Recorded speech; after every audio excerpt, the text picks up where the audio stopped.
নবী আপনি যেমন নিঃসন্দেহে একজন রাসূল, নবী আপনি নিঃসন্দেহে সিরাতে মুস্তাকিমের উপরে আছেন। এখন যে সিরাতে মুস্তাকিমের উপরে আপনি আছেন, আপনি আমি পাঁচ ওয়াক্ত নামাজের ভিতরে সেম এই কথাটাই বলি, ইহদিনাস সিরাতাল মুস্তাকিম। হে আল্লাহ, আপনি আমাকে সিরাতে মুস্তাকিম দেখান।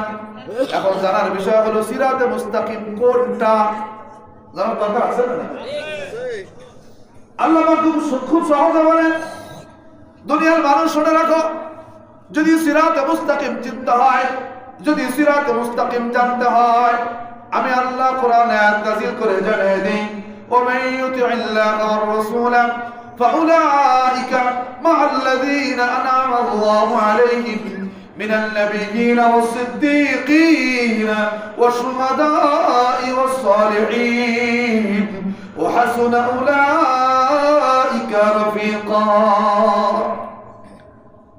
আল্লাহ বলেন, যেই ব্যক্তি আল্লাহর আনুগত্য করল, যেই ব্যক্তি রাসূলের আনুগত্য করল, ও দুনিয়ার মানুষ রাখো, তোমার হাসর নাসর কার সাথে হবে জানার দরকার আছে না? যে ব্যক্তি আল্লাহর মানে, যে ব্যক্তি রাসূলকে মানে, সেই ব্যক্তির হাসর নাসর কার সাথে হবে? কথা একটা কথা মনে পড়ে গেল, কার সাথে হবে এটা বলার আগে একটা উদাহরণ দিই। একদিন এই মাদারপুর বড় মসজিদে নয়, ঢাকায় যখন খেতাবতি করতাম, জুমা পড়াইতাম, শিল্পপতিদের এলাকা ছিল, আশপাশে গার্মেন্টস, বহুত বড় বড় কোটি কোটি কোটি কোটি টাকার মালিক, মানে এত সম্পদ, নিজেরও গন্তে 5 জন ম্যানেজার লাগে, 5 জন ম্যানেজার লাগে। এখন এক একজন ম্যানেজারের বেতন 80,000, 90,000, 1 লাখ, 1.5 লাখ, এত টাকা দিয়ে ম্যানেজার রেখেছে শুধুমাত্র তার সম্পদের হিসাব নিকাশ রাখার জন্য।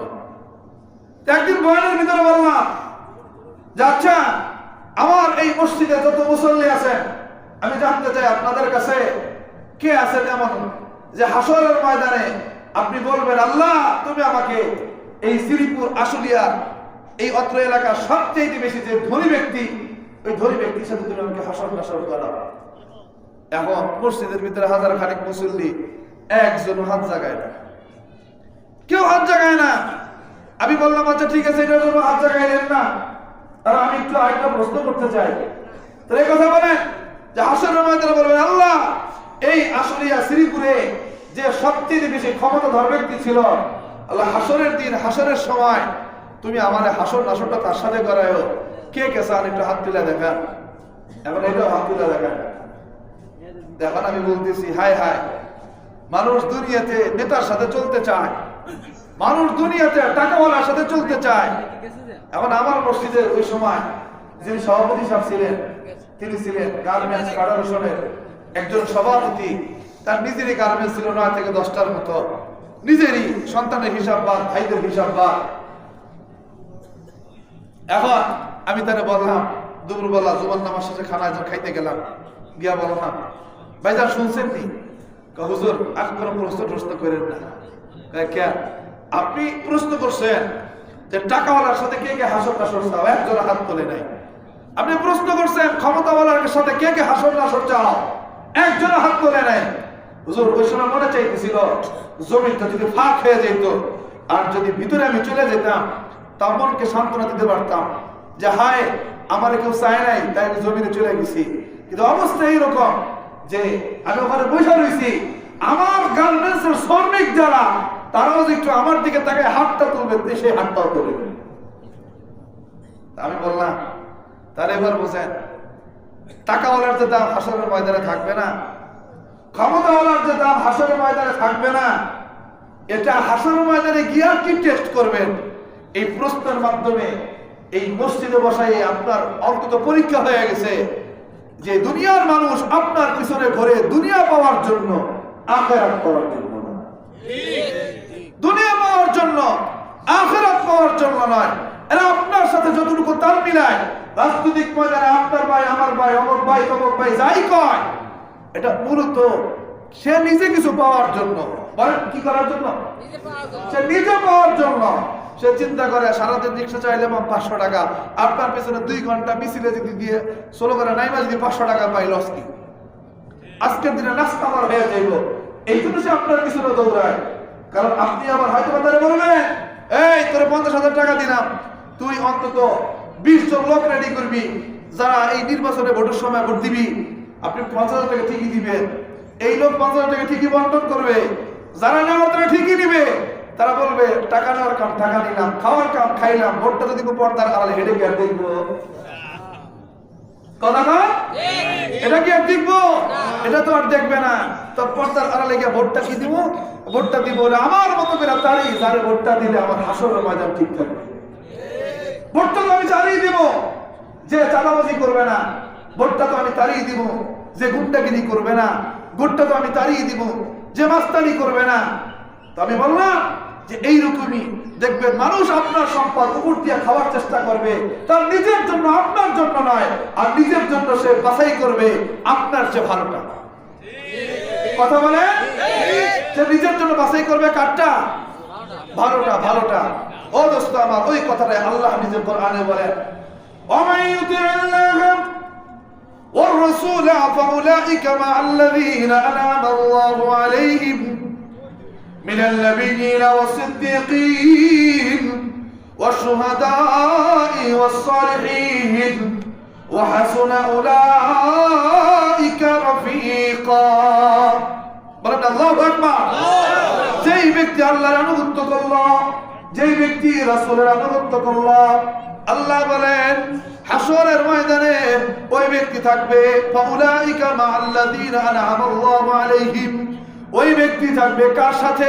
ওই ব্যক্তিদের সাথে যাদের উপরে নেয়ামত দান করেছেন তিনি কে? যাদের উপরে আল্লাহ নেয়ামত দান করেছেন তার সাথে থাকবে। এখন তো জানার বিষয় হয়ে দাঁড়ালো, আল্লাহ নেয়ামতটা তুমি কারে দিছো? নেয়ামতটা তুমি কাকে দিছো? কারণ কি জানেন? এই কথাটা এই জন্য বলতেছি, সিরাতে মুস্তাকিমের ব্যাখ্যায় সূরাতুল ফাতিহায় আমি তো যেটা বলি ইহদিনাস সিরাতাল মুস্তাকিম, ভালো করে বুঝছেন? ইহদিনাস সিরাতাল মুস্তাকিম, হে আল্লাহ আপনি আমাকে সঠিক রাস্তা দেখান। তো সেই রাস্তাটা কাদের রাস্তা? সেই রাস্তাটা আল্লাহ নিজে বলেন সিরাতাল্লাযীনা আন'আমতা আলাইহিম, ওই সকল ব্যক্তিদের রাস্তা যাদের উপরে আপনি নিয়ামত দান করেছেন। বলেন যাদের উপরে আপনি, জোরে বলেন যাদের উপরে আপনি, একটু মুখস্থ করতে হবে। সিরাতুল মুস্তাকিম কাদের রাস্তা? যাদের উপরে নিয়ামত দান করেছেন তিনি কে?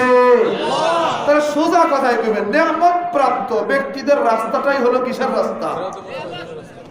দোস্ত আমার, এরপরে আল্লাহ পাক বলেন নিয়ামত প্রাপ্ত ব্যক্তি কারা? ও দুনিয়ার মানুষ শোনো, নিয়ামত প্রাপ্ত ব্যক্তিদের কাতারে সর্বপ্রথম মিনাল নাবিয়্যিন, সর্বপ্রথম কাতারে হলো নবী। নবী জোরে বলেন কি? নবী। আরো জোরে বলেন কি? নবী। এবার তাহলে ক্লিয়ার। দুনিয়ার মানুষ টাকা কামাক, অর্থ কামাক, যাই কামাক, যত বড় ক্ষমতাধর ব্যক্তির সাথে চলুক না কেন, যদি জিজ্ঞেস করেন ও ভাই তুমি হাসরের ময়দান কার সাথে হাসর করতে চাও, দেখবেন সে একটাই উত্তর দিবে, বলেন কার সাথে? নবীর সাথে। বলেন কার সাথে? নবীর সাথে হাসর করতে চান কে কে? লিল্লাহি তাকবীর। আল্লাহ তুমি আমাদেরকে কবুল ও মঞ্জুর করো। নবীর সাথে হাসর করতে চান, তো নবীর সাথে হাসর করতে হলে, নবীর সাথে হাসরের ময়দানে থাকতে হলে আমাদেরকে আনুগত্য করতে হবে কার? আল্লাহ। আমাদেরকে আনুগত্য করতে হবে আল্লাহ, আমাদের আনুগত্য করতে হবে রাসূলের। বলেন কার? আল্লাহ। আল্লাহর এবং আর রাসূলের মন থাকবে তো। এখন যদি কখনো কান আমার নেতা তোমার নেতা অমুক বেটা তমুক বেটা, জীবনের আদর্শ যদি অমুক বেটা বানান, আর এইটা যদি নিজের জীবনের অভিনেতা যদি কোনো নায়ককে বানান, আর দিন শেষে যদি বলেন আমি হাসর নাসর করতে চাই রাসূলের সাথে, তো এটা হলো বাস্তব, এটা মুনাফিকের আচরণ ছাড়া আর কোনো কথা হতে পারে না। যদি নবীর সাথে হাসর করতে চান, তা নবীর আনুগত্য ছাড়া নবীর সাথে হাসর করা যাবে না। দোস্ত আমার, আল্লাহ এবার বলেন নিয়ামত প্রাপ্ত ব্যক্তিদের কাতারে সর্বপ্রথম হলো নবী। এবার দ্বিতীয় নাম্বার ওয়াসিদ্দিকিন, যারা সত্যবাদী। বলেন যারা কি? আরো জোরে বলেন যারা কি? এখন হুজুর সিদ্দিকিন মানে হলো সত্যবাদী, যারা অতি সত্য বলে। এখন প্রশ্ন আসবে হুজুর অতি সত্য কারা বলে, তাই না? উত্তর নেন সিদ্দিকিনের কাতার হলো ওই সকল ব্যক্তি যারা আল্লাহর বিধানের ক্ষেত্রে কোনো কেন প্রশ্ন করে না। বলেন কি করে না? জোরে কথা বলেন, কি প্রশ্ন করে না? কেন প্রশ্ন করে না? বলবেন এই কথা কেন? চোরের হাত কাটার বিধান আসছে কেন? জেনা হাত কাটার বিধান আসছে কেন? ধর্ষণের বিচার আসছে কেন? হত্যার বিচার আসছে কেন? আল্লাহর কোন বিধানের ব্যাপারে জালিকাল কিতাব থেকে নিয়ে শুরু করে মিনাল জিন্নাতি ওয়ান নাস পর্যন্ত কোন একটা বিধানের ব্যাপারে যে কেন প্রশ্ন করবে না, নির্দ্বিধায় মেনে নিবে, তাদেরকেই বলা হয় সিদ্দিক। বলেন তাদেরকে বলা হয় কি? সিদ্দিক। আর যাদের ভিতরে ন্যূনতম সন্দেহ থাকবে, প্রশ্ন থাকবে, তাদেরকে কি বলে? আমি ছোট্ট আকারে বলে দিই, কোরআনে তাদেরকে বলে মুনাফিক। বলেন তাদেরকে কি বলে? মুনাফিক। যদি সময় থাকে বলবো, আমি সামনের রাস্তায় আগাই। দোস্ত আমার ভালো করে বুঝেন। তাহলে এবার সব কথার এক কথা, সিদ্দিক কাকে বলে? আল্লাহর বিধানের ক্ষেত্রে যে কি করে না। বলেন বলেন কি বলে না? কেন বলে না? আল্লাহ যা বলছে এটাই রাইট। বলেন আল্লাহ যা বলছে, রাসূল যেটা আনছে ওটাই রাইট। বলেন রাসূল যেটা এনেছে ওটাই রাইট। এটার ভিতরে কিন্তু নাই, কোনো কেন নাই। বলেন কি নাই? কোনো কেন নাই, কিন্তু নাই। যেমন ধরেন আবু বকর রাদিয়াল্লাহু আনহু, আল্লাহ রাসূল সাল্লাল্লাহু আলাইহি ওয়াসাল্লাম যখন মেরাজ থেকে সফর করে আসছেন, আল্লাহ রাসূল যখন মেরাজের ঘটনাটা বললেন, তো কেউ কেউ বিশ্বাস করতে একটু সন্দেহ জ্ঞাপন করলেও আবু বকর কি বলছে? কে বলছে? আল্লাহ রাসূল কাহা, বাস আর কোনো কথা নাই, আমি মেনে নিলাম, বিশ্বাস করলাম। তো এর মানে এটাই কি কি চলবে না? বলেন কোনো কেন কিন্তু চলবে না। তাহলে এবার আসেন সাহাবায়ে কেরামদের জিন্দেগিটা কেমন ছিল কোরআনের বিধানের ব্যাপারে, রাসূলের বিধানের ব্যাপারে, রাসূলের কথার ব্যাপারে সাহাবায়ে কেরামের কোনো কেন আর কিন্তু ছিল না। এই জন্যই সিদ্দিকীনদের কাতারে সর্বপ্রথম কারা? সাহাবায়ে কেরাম। বলেন কারা? এবার আসেন আমি একটু আবার উপরের দিকে যাই। নেকমাত প্রাপ্ত ব্যক্তিদের কাতারে সর্বপ্রথম কারা? নবী। জোরে বলেন কারা? দ্বিতীয় নাম্বার কারা? সিদ্দিক। বলেন কারা? মন থাকবে তো? তো সিদ্দিক, সিদ্দিকের মেজদাক কারা? সাহাবায়ে কেরাম। খালি একটু মুখস্থ করে নেন আমার সাথে, তাহলে দেখবেন কথাগুলো খুব সুন্দর করে বুঝবেন। বলেন আবার, নেকমাত প্রাপ্ত ব্যক্তিদের কাতারে সর্বপ্রথম কারা? নবী। দ্বিতীয় নাম্বার সাহাবায়ে কেরাম। বলেন কারা? সাহাবায়ে কেরাম। তৃতীয় নাম্বার আল্লাহ রাব্বুল আলামিন বলেন ওয়াশুহাদা, যারা শহীদ হইছেন। বলেন কি হইছে? জোরে বলেন না কি হইছে? যারা অন্যায়ের প্রতিবাদ করতে গিয়ে জালেমের গুলি খেয়ে মরছে তারা কি? যারা আধিপত্যবাদের বিরুদ্ধে কথা বলতে গিয়ে যারা জীবন কোরবান করে দিয়েছে তারা কি? সুতরাং আমাদের ওসমান হাদি কি? জোরে বলেন নাকি? এবার খেয়াল করেন, ভালো করে বুঝবেন। আল্লাহ পাক বলেন যারা শহীদ হয়েছে, যদি দুনিয়ার কেউ মনে করে আমার একটা গুলি দিয়ে অমুক প্রতিবাদী ব্যক্তিকে দুনিয়ার থেকে বিদায় করে দিছি, ও দুনিয়ার মানুষ শোনো, তুমি গুলি করে একজনকে মারছো, তুমি অভিশপ্ত। আর যে তোমার গুলিকে অন্যায়ের বিপক্ষে ন্যায়ের পক্ষে জীবন কোরবান করেছে সে শহীদ। বলে সে কি? আর শহীদ নিয়ামত প্রাপ্ত, আল্লাহর থেকে নিয়ামত প্রাপ্ত, এই কথা বলেছেন তিনি কে? তাহলে এবার আপনারা আমার কথা বুঝে থাকলে উত্তর দিবেন। খেয়াল করবেন, খেয়াল করবেন। নিয়ামত প্রাপ্ত ব্যক্তিদের কাতারে সর্বপ্রথম নবী, দ্বিতীয় সাহাবী, তৃতীয় শহীদ। বলেন তৃতীয় শহীদ। এবার 4 নম্বরে আসেন। 4 নম্বর আল্লাহ পাক নিজে বলেন ওয়াসসালিহিন। কার ভিতরে প্রশ্ন আসবে, নবী তো নাই, সাহাবায়ে কেরাম তো নাই, যারা শহীদ হয়েছে তারাও তো নাই, তাহলে আমি নিয়ামত প্রাপ্ত ব্যক্তিদের রাস্তা বুঝবো কেমনে, চিনবো কেমনে, জানার দরকার আছে না নাই? এবার আল্লাহ বলেন ওয়াসসালিহিন, ও দুনিয়ার মানুষ শোনো, নবীর রাস্তা খুঁজতে হবে বই পড়ে, সাহাবায়ে কেরামের রাস্তা খুঁজতে হবে বই পড়ে, শুহাদায়ে কেরামের জিন্দেগি খুঁজতে হবে বই পড়ে। আর সালিহিন এরা হলো কারা জানোনি? আল্লাহ বলেন যারা প্রকাশ্যে মানুষের সামনে হোক আর অপ্রকাশ্যে রাতের অন্ধকারে হোক কাউকে দেখানোর জন্য আমল করে না, আমল করে কার জন্য? যারা বলেন না কার জন্য? আচ্ছা এরা হলো সালিহিন। বলেন এরা হলো কি? এক কথায় প্রকাশ্যে আর অপ্রকাশ্যে, মানুষের সামনে হোক আর মানুষের চোখের আড়ালে হোক, কাউকে দেখানোর জন্য আমল করবে না। এই আমলটা করবে আওয়াজ দিয়ে। বলেন কার জন্য? এটা হলো সালিহিনের পরিচয়। বলেন এটা কার পরিচয়? তো হুজুর এটা এখন বুঝবো কেমনে, এটা চিনবো কেমনে? সহজ একটা কথা, একমাত্র আল্লাহর জন্য আমল করে যারা, যাদের অন্তরে ভয় আছে আল্লাহ। বলেন যাদের অন্তরে কার ভয় আছে? আল্লাহর ভয় আছে। আর যাদের অন্তরে আল্লাহর ভয় নাই, বরং মানুষের ভয়ে কাজ করে, মানুষ থেকে বাহবা পাওয়ার জন্য কাজ করে, এরা কখনোই সালিহিন নেককার ব্যক্তিদের কাতারে শামিল হতে পারে না। দোস্ত আমার, কার অন্তরের ভিতরে ভয় আছে এই কথাটুকু আল্লাহ নিজে কোরআনে বলে দেন, ইন্নামা ইয়াখশাল্লাহা মিন ইবাদিহিল উলামা। বলেন আল্লাহু আকবার। ও দুনিয়ার মানুষ শোনো, ও দুনিয়ার মানুষ শোনো, আল্লাহরে সবচেয়ে বেশি ভয় করে কারা? যাদের ভিতরে কোরআনের জ্ঞান আছে। কন্যা সুবহানাল্লাহ। এক কথায় বলেন কোরআনের জ্ঞান কাদের ভিতরে আছে? আলেমদের। জোরে বলেন কাদের? আলেমদের। আলেম আবার দুই প্রকার, একটা আছে উলামায়ে সু, আরেকটা আছে হক্কানি আলেম। বলেন একটা আছে কি? উলামায়ে সু, আর আরেকটা হলো কি? হক্কানি আলেম। হক্কানি আলেম চিনবেন কেমনে জানেন? আমি সহজ সোজা সাপটা একটা কথা বলে দেই। হক্কানি আলেম চেনা যাবে, কারোর সাথে আঘাত করবে না, কোন অন্যায়ের সাথে আপোষ করবে না, গর্দান গেলে গর্দান যাবে, তারপরও ইসলামের কণ্ঠ দায়িত্বহীন কণ্ঠে বলে যাবে, কোন বাতিলের সাথে আপোষ করবে না। এটাই হলো হক্কানি আলেমের পরিচয়। কথা বলেন ঠিক কিনা? গর্দান যাবে, পথ যাবে, তারপর কোনদিনও নীতির পরিবর্তন করবে না। এটাই হলো হক্কানি আলেমের পরিচয়। কথা বলেন ঠিক কিনা?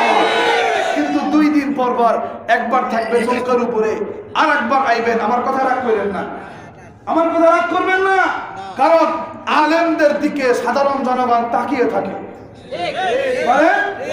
এই আলেমদের দিকে কি সাধারণ জনগণ তাকিয়ে থাকে? শুধুমাত্র দুনিয়াতেও সফলতা পাওয়ার জন্য, যাতে করে আখিরাতে যেন মুক্তি পায়। ঠিক না? কিন্তু এই দুনিয়ার ইহ জগতে একবার গিয়ে দাঁড়াইবেন, একবার গিয়ে দাঁড়াইবেন নৌকায়, নৌকা যখন থাকবে না, বিপদে পড়বে, নৌকা যখন ডোবা ডোবা অবস্থা, তখন আইবেন আর এক জায়গায়। যখন দেখবেন ওইখানে ভাত থাকে না, ওইখান থেকে যাবেন আর এক জায়গায়। এরপর যখন ওইখানেও থাকতে পারবেন না, ওইখান থেকে যাবেন আর এক জায়গায়। এবার জাতিরও প্রশ্ন জাগে, আপনারই যেহেতু থাকার জায়গা ঠিক নাই, তো আপনার কর্মীদের, আপনি বিপদে পড়লে কর্মীদের প্রতি ঠিক থাকবেন কি থাকবেন না, তার কি গ্যারান্টি আছে? আমার কথা রাখতে পারবেন? এইরকম নীতিভ্রষ্ট, যাদের নীতি ঠিক থাকে না, আজকে এখানে কালকে ওখানে, এই জাতীয় আলেম কখনোই উম্মতের জন্য কল্যাণকর হতে পারে না। দোস্ত আমার, ভালো করে বুঝেন, হক্কানি উলামায়ে কেরাম কাদেরকে বলে? হক্কানি উলামায়ে কেরাম হলেন তারাই যারা যে কোনো অন্যায়ের বিরুদ্ধে কথা বলতে কোনো বাতিলের রক্তচক্ষুকে ডরায় না। এটাই হক্কানি আলেমের পরিচয়। আর উলামায়ে সু কারে কয়? যখন যেইখানে পিঠ পাতলে পেটে আসবে, তখন সেইখানে গিয়ে ওই রকমই পিঠ পাতে আর পেট পাতে। সোজা সাপটা অল্প ভাষায় বুঝাইতে পারছি আপনাদেরকে? ও দোস্ত, আল্লাহ আমাদের সকলকে উলামায়ে সু থেকে আমাদেরকে হেফাজত করার তৌফিক দান করুন। তাহলে এবার আসেন, হক্কানি আলেমের বৈশিষ্ট্য কি? হক্কানি আলেমের বৈশিষ্ট্য আমার রাসূল নিজে বলেন, আমি বলছি, রাসূল বলেন, ও দুনিয়ার মানুষ শোনো, দুনিয়ার ভিতরে সবচাইতে আসমানের নিচে জমিনের উপরে যদি শ্রেষ্ঠ কল্যাণকর মানুষ থাকে, তো এই কল্যাণকর মানুষ হলো, শ্রেষ্ঠ মানুষ হলো উলামায়ে কেরাম। ও দুনিয়ার মানুষ, এটাও তোমাদেরকে জানায়া যায়, যদি আসমানের নিচে জমিনের উপরে সবচেয়ে নিকৃষ্ট মানুষ থাকে, এই নিকৃষ্ট মানুষটা হলো এই নামধারী উলামায়ে কেরাম। বলবেন হুজুর কেন? শোনেন, বিরিয়ানি আছে না, বিরিয়ানি কথা কন, বিরিয়ানি আছে না? বিরিয়ানি যখন বাজারে ভালো থাকে, গরম টাটকা থাকে, তখন এই বিরিয়ানির প্লেট কিন্তু সাদা ভাতের প্লেটের চাইতে দাম বেশি, বুঝলেন নাই? আবার এই বিরিয়ানি যখন পচবে, তখন পান্তা ভাত তাও ঘরে রাখা যায়, আশাও করা যায় এটা ডিম ভাইজা ভাত খাওয়া যাবে। বিরিয়ানি যদি পচে, জমজমের পানি দিয়ে ধুইলেও কিন্তু খাওয়া যায়। তাহলে বোঝা গেল কি? তাহলে বোঝা গেল কি? বিরিয়ানির মতো জিনিস যখন খুব ভালো, সে সবচেয়ে ভালো। বিরিয়ানির মতো জিনিস যখন সে নষ্ট, সে সবচেয়ে নষ্ট। রাসূল বলেন, দুনিয়ার মানুষ শোনো, যদি আসমানের নিচে জমিনের উপরে শ্রেষ্ঠ মানুষ থাকে, ওই শ্রেষ্ঠ মানুষ উলামায়ে কেরাম, আসমানের নিচে জমিনের উপরে যদি নিকৃষ্ট মানুষ থাকে, শাররুমান তাহতা আদিমিস সামাই, এটা আল উলামা উসু, আল্লাহ রাসূল বলেন এটাও উলামায়ে কেরাম। তাহলে বোঝা গেল আলেম উলামা কয় প্রকার? যারা বলেন কয় প্রকার? দুই প্রকার। তো হক্কানি আলেম আর উলামায়ে সু চেনার জন্য খুব বেশি কিছু বললাম না, খালি একটু কি বললাম, যারা যে কোনো অন্যায়ের বিরুদ্ধে নীতির উপরে যারা থাকে তারাই কি হক্কানি। আর সময় সময় যারা নীতি পরিবর্তন করে এটি আসলে মূলত খারাপ, এগুলো পদের লোভী। বলেন কি লোভী? পদের লোভী। দোস্ত আমার, আল্লাহ আমাদেরকে হেফাজত করে, বলেন আমিন। দোস্ত আমার, এবার একটু ভালো করে বুঝেন, আমি আবার আপনাদেরকে পিছনের রাস্তায় নিয়ে যাই। ওই যে আল্লাহ বলছেন, খেয়াল করেন, ওই যে আল্লাহ বলছেন নেয়ামত প্রাপ্ত ব্যক্তি, মনে আছে তো? নেয়ামত প্রাপ্ত ব্যক্তি, যদি মুখস্থ থাকে উত্তর দিবেন। নেয়ামত প্রাপ্ত ব্যক্তিদের কাতারে সর্বপ্রথম কারা? দ্বিতীয় নাম্বার সাহাবী, বলেন কি? তৃতীয় নাম্বার শহীদ, চতুর্থ নাম্বার হক্কানি উলামায়ে কেরাম, বলেন কি? এবার আসেন, ভালো করে বুঝেন, ভালো করে বুঝেন। তাহলে নবীর রাস্তা সিরাতে মুস্তাকিমের রাস্তা, কথা বলেন, নবীর রাস্তা সিরাতে মুস্তাকিমের, সাহাবায়ে কেরামের রাস্তা সিরাতে মুস্তাকিমের রাস্তা, শহীদের রাস্তা সিরাতে মুস্তাকিমের রাস্তা, হক্কানি উলামায়ে কেরামের রাস্তা সিরাতে মুস্তাকিমের। তাহলে ক্লিয়ার? ইহদিনাস সিরাতাল মুস্তাকিম আপনি পাঁচ ওয়াক্ত নামাজের ভিতরে বলেন, ও আল্লাহ আপনি আমাকে সিরাতে মুস্তাকিম দেখান। আবার আপনি নিজেই বলতেছেন সিরাতে মুস্তাকিম কোনটা? যারা আপনার নেয়ামত প্রাপ্ত ব্যক্তি, নেয়ামত প্রাপ্ত ব্যক্তিদের কথাও জানলাম। এক নম্বরে নবী, দুই নম্বরে সাহাবায়ে কেরাম, তিন নম্বরে শহীদ, চার নম্বরে হলো হক্কানি উলামায়ে কেরাম। বোঝা গেল নবীর রাস্তা যদি কেউ থাকে সিরাতে মুস্তাকিমে আছে, সাহাবায়ে কেরামের রাস্তায় আছে সিরাতে মুস্তাকিমে আছে, শুহাদায়ে কেরামের রাস্তায় আছে সিরাতে মুস্তাকিমে আছে, হক্কানি উলামায়ে কেরামের রাস্তায় আছে সিরাতে মুস্তাকিমে আছে। এই চারটা রাস্তা বাদ দিয়ে যদি কেউ দাবি করে সিরাতে মুস্তাকিমে, দায়িত্বহীন কণ্ঠে বলতে চাই সে সিরাতে মুস্তাকিমে নেই।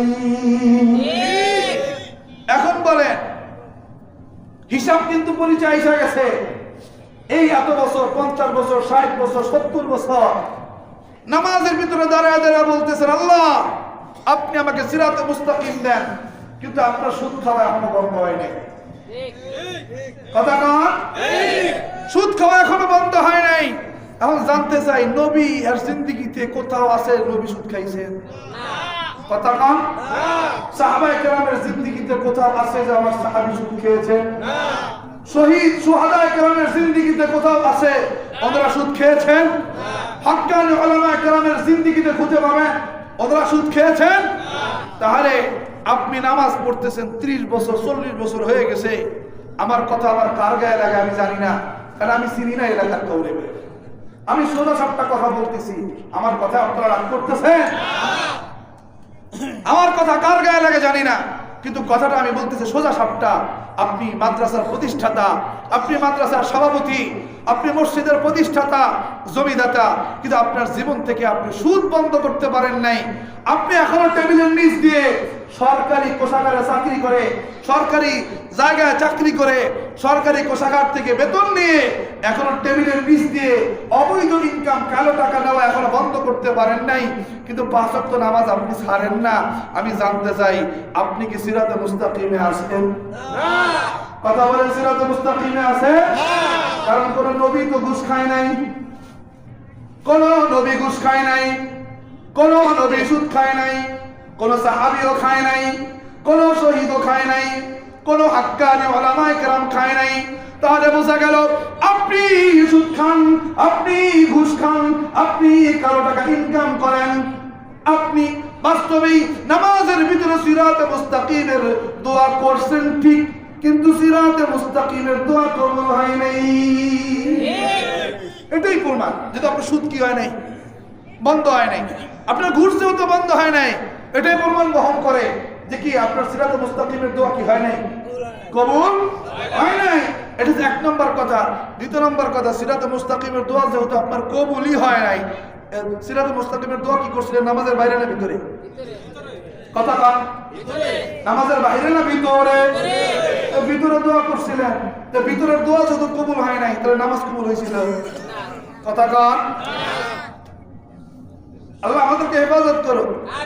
অদস্ত আবারও বুঝেন, আমি আমার মা বোনদেরকে বলতেছি নামাজের ভিতরে সিরাতুল মুস্তাকিমের দোয়া করেন, কিন্তু আপনি আপনার পর্দা ধরতে পারেন নাই। যখনই ঘর থেকে বের হন, আপনি আপনার না চেহারা না দেখাইতে পারলে ভালো লাগে না। দোস্ত আমার, যখনই আপনাকে মুখে নিকাব লাগাইতে বলে, পর্দা করতে বলে, তখনই আপনি স্লোগান দিয়ে বলেন না আমার পক্ষে সম্ভব না। কেন? আমার শ্বাস বন্ধ হয়ে যায়।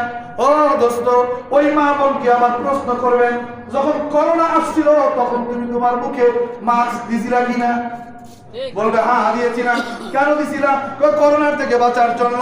এবার ওই মা বোনকে আমিও প্রশ্ন করতে চাই, ও আমার আদরের মা, ও আমার আদরের বোন, ও আমার পর্দার আড়ালের সম্মানিতা মা, ও আমার পর্দার আড়ালের সম্মানিতা বোন, প্রশ্ন রাখতে চাই, অদৃশ্য যেটা চোখে দেখা যায় না, এইরকম একটা করোনার ডরে যদি মুখে মাস্ক লাগাইতে পারেন, ওই করোনার চেয়ে জাহান্নামের ভয়াবহতা কম না বেশি? তাহলে ওইটার ভয় কি মুখে মাস্ক পর্দা লাগানোর দরকার আছে না নাই? আপনি এখনো পর্দা করতে পারেন নাই, আর আপনি মনে করেন আপনি এখন সিরাতে মুস্তাকিমের উপরে আছেন। আমি বলবো আমার রাসূলের কোন স্ত্রী বেপর্দা ছিল না। কথা বলেন, কোন সাহাবায়ে কেরামের স্ত্রী বেপর্দা ছিল না, কোন শহীদের স্ত্রী বেপর্দা ছিল না। ও দোস্ত, বেশি দূরে যাওয়ার দরকার নাই। আমি ওসমান আদির একটা উদাহরণ টানি, যে ব্যক্তিরা শহীদ হয়েছে কিন্তু তার স্ত্রীকে কেউ দেখতে পারে নাই। প্রমাণ বহন করে নেককার ব্যক্তি, বীর পুরুষদের ব্যক্তিরা কখনো তাদের বউরা রাস্তায় মানুষের সামনে আসে না। দোস্ত আমার, আমি আরো বলি, কোন হাক্কানি উলামায়ে কেরামের স্ত্রী কখনো বেপর্দা চলে না। কারণ কি? কারণ বেপর্দা চলা এটা কখনো সিরাতে মুস্তাকিম হতে পারে না। আল্লাহ আমাদেরকে বোঝার তৌফিক দান করুন। পারবেন তো এই ওয়াজ ঘর পর্যন্ত নিতে ইনশাআল্লাহ? আজকে বলবেন এই আজকে শুনে আসছে সিরাতে মুস্তাকিম কারে কয়, শুনে আসছে আজকে ভালো করে। এই চার কোয়ালিটি মানুষের রাস্তা সিরাতে মুস্তাকিমের রাস্তা। যদি তুমি সুদ খাও, ঘুষ খাও, এই চার কোয়ালিটির মানুষ খায় নাই, এটা খাইয়া যদি দাবি করে সিরাতে মুস্তাকিমে আসি, এই কথা সম্পূর্ণ ভুয়া। বলেন কি? জোরে কইতে হবে কি? তুমি যদি বেপর্দায় চলো তো তোমাকে স্মরণ রাখতে হবে এই চার কোয়ালিটির মানুষের বউ আর মেয়ে এরা কেউ কখনো বেপর্দায় ছিল না। আমার রাসূল বলেন, ও দুনিয়ার মানুষ শোনো, কিয়ামতের আগে একটা আলামত, এক শ্রেণীর মানুষ দুনিয়াতে আগমন করবে।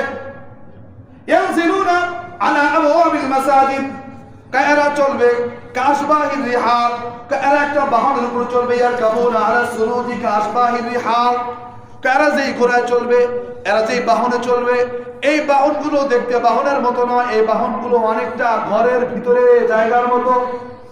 বলবেন হুজুর, আল্লাহ রাসূল 1400 বছর আগে বলে গেলেন যে এমন কিছু মানুষ আসবে, ইয়াতি আলান নাসি জামানুন, এমন কিছু জামানা মানুষ আসবে যে মানুষগুলো ইয়ারকাবুনা আলা সুরুজ, তারা তাদের বাহনে আরোহণ করবে, কিন্তু ওই বাহনগুলো হবে কিসের মতো? কাশবাহির রিহাল, তাদের ঘরের বাসস্থান যেরকম ওই রকম। এখন এই মানুষগুলো বলবেন হুজুর কিরকম একটু মিলিয়ে দিলে ভালো হয়।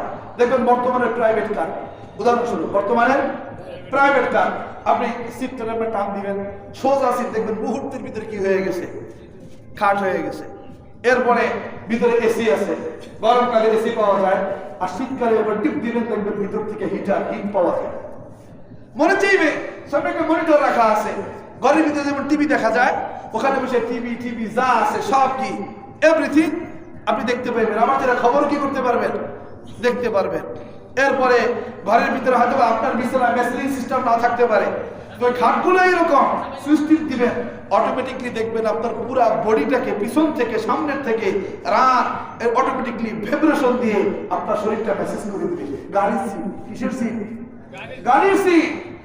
এরপরে আরো যে কত শান্তি আপনাদেরকে বুঝাইতে পারবো না। আল্লাহ রাসূল বলেন একটা জামানা আসবে মানুষ এরকম বাহনে চলবে, আর বাহনের ভিতরে ব্যবস্থাপনা থাকবে কিসের মতো? বাসস্থানের মতো। বলেন কিসের মতো? এবার আল্লাহ রাসূল বলেন, ও দুনিয়ার মানুষ শোনো, এই জাতীয় মানুষদের একটা চরিত্র থাকবে, চরিত্র ইয়ানজিলুনা আলা আবওয়াবিল মাসাজিদ, যখন আযান দিবে মসজিদে দেখবা এই জাতীয় মানুষগুলো মসজিদের সামনে আইসা গাড়ি থামায়া নামবে আর নামাজও পড়বে। কিন্তু ব্যাপার কি জানো নাকি, কিন্তু এদের দিকে তাকাইলে মনে হবে এরা বহুত বড় আল্লাহওয়ালা, কিন্তু এদের বউর দিকে যখন তাকাইবা তখন মনে হইব যে এই বেটার সাথে এই বেটি বউ হিসেবে কোনোভাবেই মানায় না, কোনোভাবেই মানায় না। কেন? বেশ একটা লম্বা সর দাঁড়িয়ে গেছে, মাথায় টুপি আছে, টুপিও আছে, একটা পাঞ্জাবিও পরছে, আযান দিতে দেরি, তার মসজিদে নামতে কি হয় নাই, দেরি হয় নাই, কিন্তু তার স্ত্রীর দিকে তাকাইলে মনে হয় জামাই হলো আরাবিয়ান আর বউ হইছে ওয়েস্টার্ন।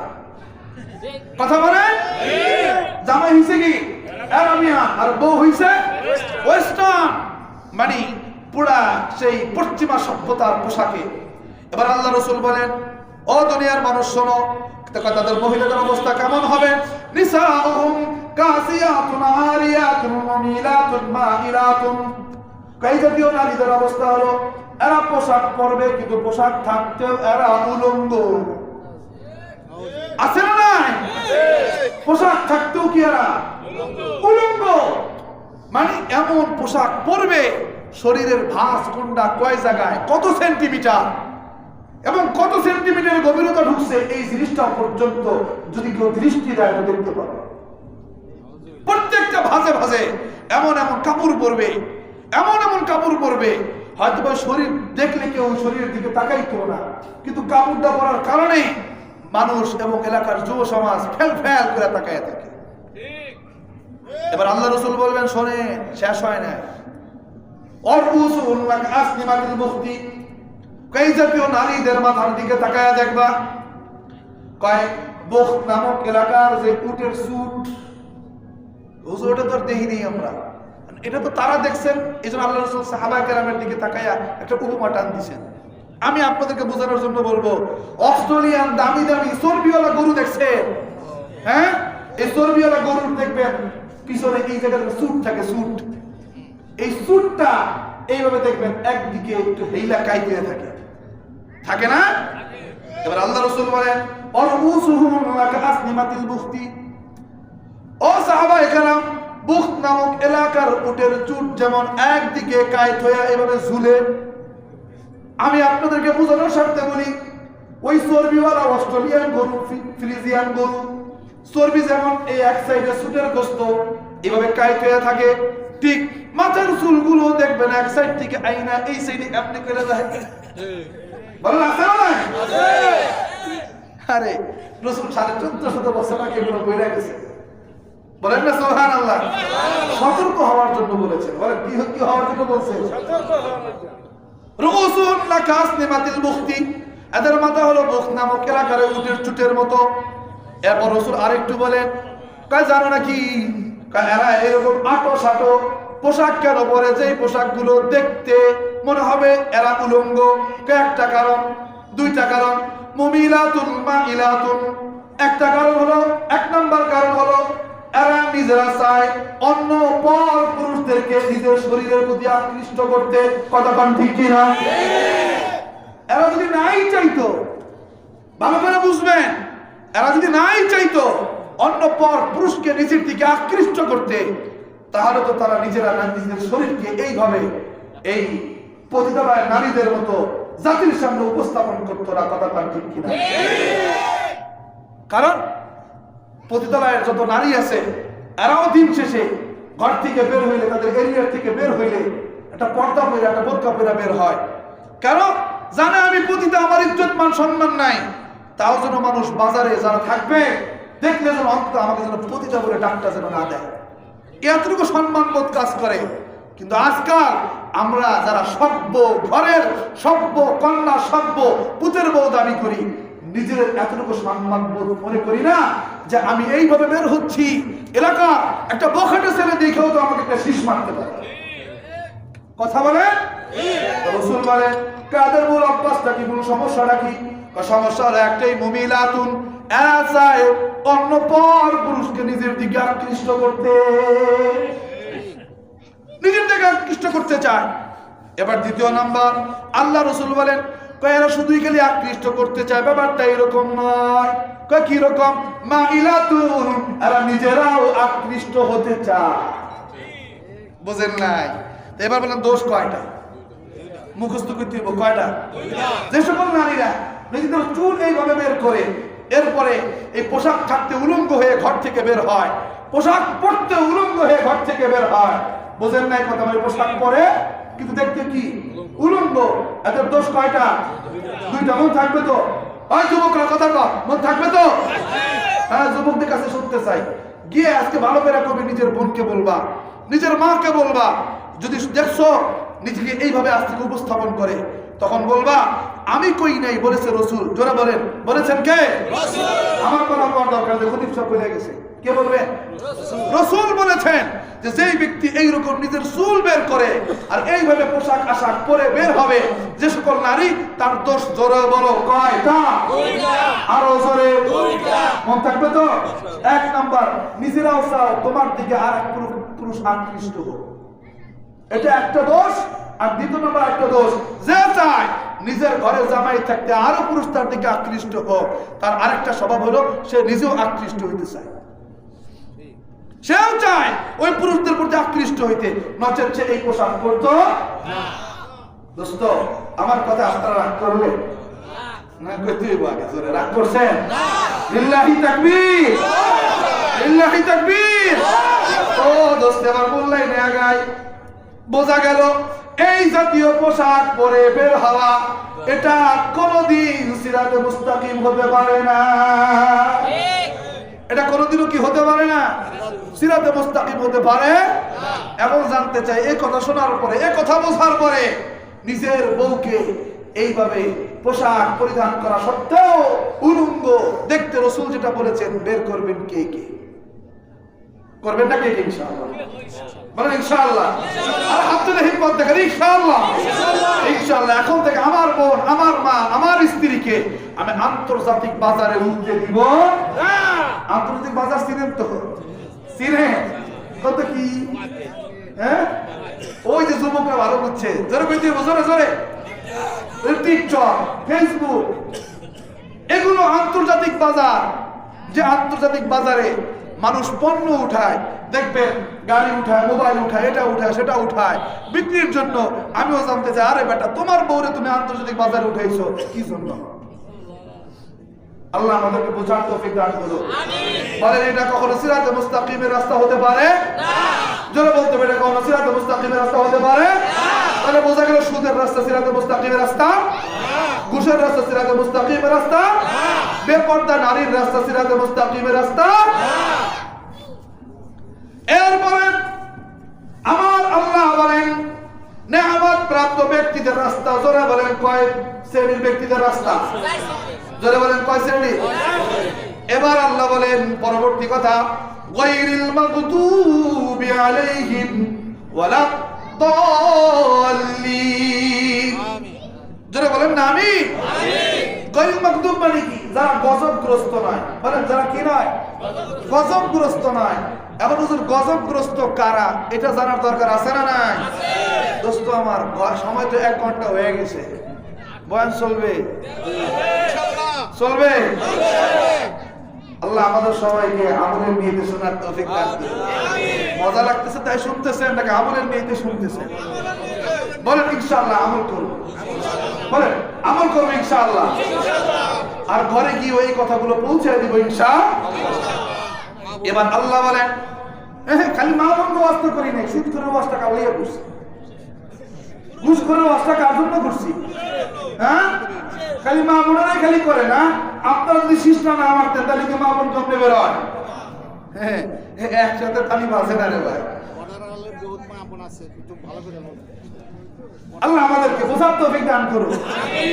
আসেন আমি আরেকটু আগেই সামনে, গায়রিল মাগদুবি আলাইহিম, গায়রিল মাগদুবি আলাইহিম। ওই যে একজন কইতেছে মনে আগামী বছর আর এলাকায় দিবে না। আল্লাহ তুমি আমাদের সবাইকে হিদায়াতের নিয়তের উদ্দেশ্যে শোনার তৌফিক দান করো। আমিন। গায়রিল মাগদুবি আলাইহিম, আল্লাহ বলেন কয় নিয়ামত প্রাপ্ত ব্যক্তিদের রাস্তা। সিরাতে মুস্তাকিম মানে হলো নিয়ামত প্রাপ্ত ব্যক্তিদের রাস্তা। গজবগ্রস্ত ব্যক্তিদের রাস্তা সিরাতে মুস্তাকিম হতে পারে না।